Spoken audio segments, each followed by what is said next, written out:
আসসালামু আলাইকুম এভরিওয়ান, কেমন আছেন সবাই? আশা করছি যে যেখান থেকে আমার আজকের এই ভিডিওটি দেখা শুরু করেছেন সবাই ভালো আছেন। আমিও আলহামদুলিল্লাহ বেশ ভালো আছি। আজকে আমি খুব মজার কাচকি মাছ রান্না করেছি, তো সেটা আপনাদের সাথে আজকে শেয়ার করব। আশা করছি ভালো লাগবে। তো চলুন আজকের ভিডিওটি শুরু করি। এই তো কাচকি মাছ আমি এখন রান্না করব।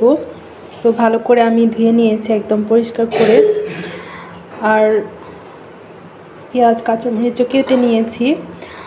দেখা যায় যে রান্না করতে গেলে রান্নার যে আয়োজন করা এটা অনেক বেশি কষ্টকর।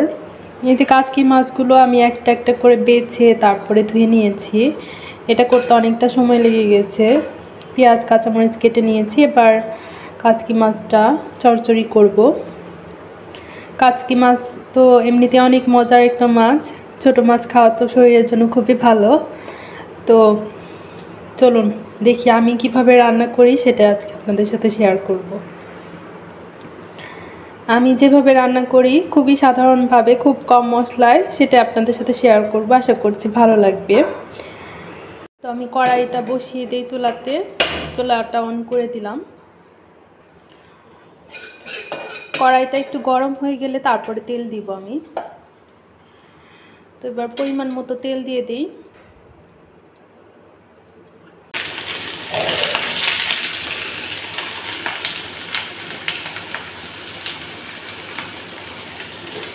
তো তেলটা অনেক বেশি গরম হয়ে গিয়েছিল, সেই জন্য একটু হিটে আসছিল।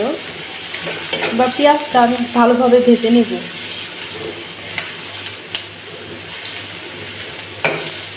হাতে মাখিয়েও বসানো যায়, আমি একটু চাচ্ছি যে পেঁয়াজটা যাতে ভালোভাবে ভাজা হলে এর টেস্টটা আর একটু ভালো হবে, সেই জন্য আমি পেঁয়াজটা একটু ভেজে তারপরে মাছ দিব।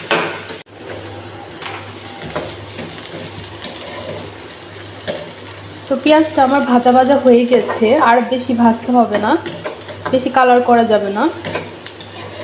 তো এই পর্যায়ে এসে আমি পানি দিয়ে দিব। পানিটা দিয়ে তারপর আমি গুঁড়া মশলাটা দিব।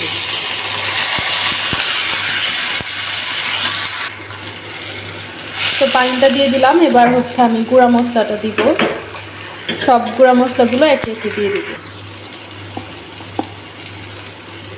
এখানে সামান্য পরিমাণ হলুদ, আধা চামচ হলুদ, আধা চামচ ধনিয়া গুঁড়া,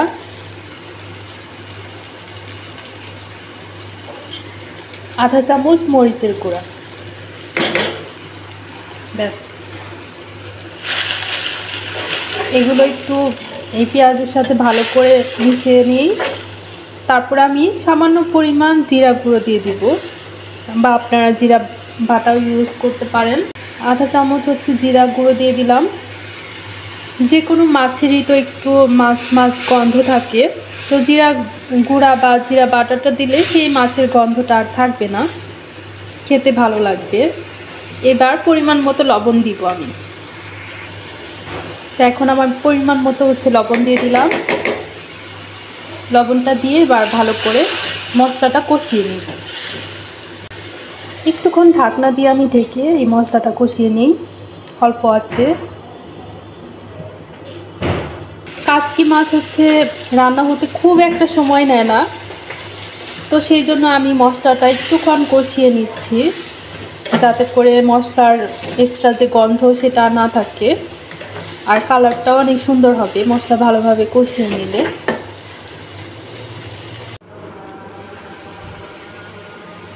তো আমার মশলাটা ভালোভাবে রান্না করা বা কষানো হয়ে গিয়েছে, এবার আমি মাছটা দিয়ে দিব।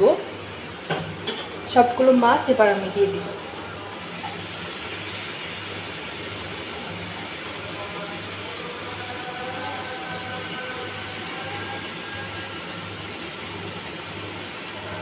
তো মাছটা দিয়ে এবার খুবই আলতো হাতে আমি মশলার সাথে মিশিয়ে দিব। খুব একটা নাড়াচাড়া করা যাবে না এই মুহূর্তে।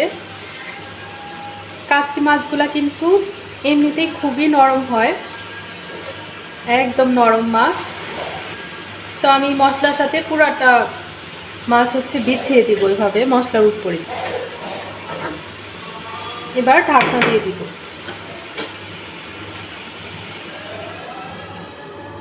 খুব বেশি সময় নেবে না, মাত্র 5-6 মিনিটে এটা রান্না হয়ে যাবে।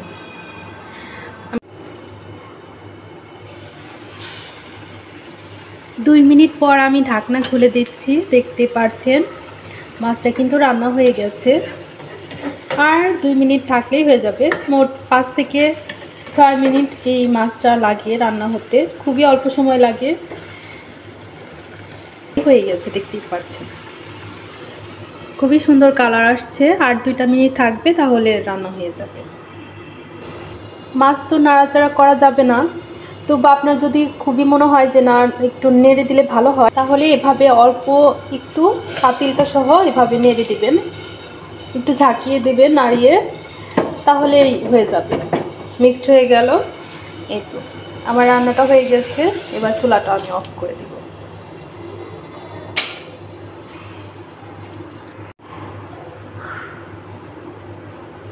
এই তো খুবই সুন্দর কালার আসছে।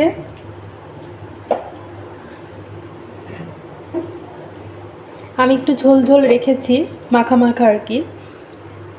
আমরা একটু মাখা মাখা ঝোল খেতে পছন্দ করি, সেই জন্য।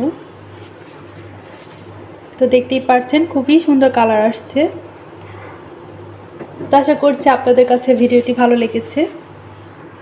ভিডিওটি ভালো লাগলে প্লিজ একটি লাইক করে দেবেন। আর আমার চ্যানেলে যদি আপনি নতুন হয়ে থাকেন, তাহলে আমার চ্যানেলটিকে আপনি সাবস্ক্রাইব করে আমার সাথে থাকবেন।